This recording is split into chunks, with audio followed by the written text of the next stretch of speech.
Բարև ձեզ։ Գնում եք զորահանդեսին մասնակցեք երեխաների Այո։ հետ տանում եք։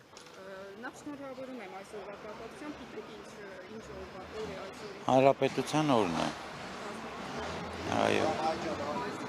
Հռչակվել է հանրապետության օր։ Հիմա որոշ չափով ականատես եք լինում, հա, սպառազինությանը, չգիտեմ։ Հələ չենք եղել, գնում ենք, որ լինենք։ Ձեր սպասելիքները ավելի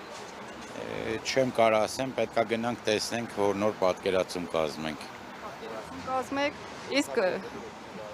որքանով եք կարևորում, հա, մեր բանակի սպառազինությունը, որովհետև հայտարարվում է, որ խաղաղություն է հաստատվելու, մեզ ըստ էության զինված բանակ պետք չէ, այդպես միջև ատամները, Ալիևն էլ սպառնում է, ասում է Հայաստանը չպետք է ունենա բանակ, հա, պետք է ինչ-որ զորախումբ ընդամենը լինի։ Ալիևը փոքր մարդ է, որ սպառնա,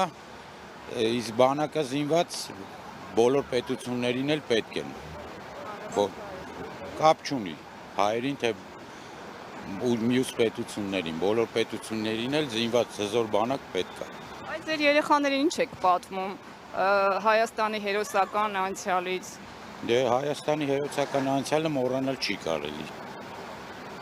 Կներեք այդ հարցի համար Արցախից նաև, որտեղ Արցախն էլ է, հա, մեր համար հերոսամարտ է եղել 90-ական թվականներին, մենք վերադարձրել ենք ի վերջո Արցախ։ Վերադարձրեցինք, բայց ցավոք սրտի չկարողացանք պահել։ Դա մեծ ցավ է։ Հուսով հավատանք, որ մի օր կարող է վերադառնալ։ Ձեր երեխաները կվերադառնան։ Ես աշխատում եմ իրանց տենց դաստիարակեմ, որ սիմվոլները չմոռացվեն։ Արցախն էլ վերադառնա։ Այո, բոլորը։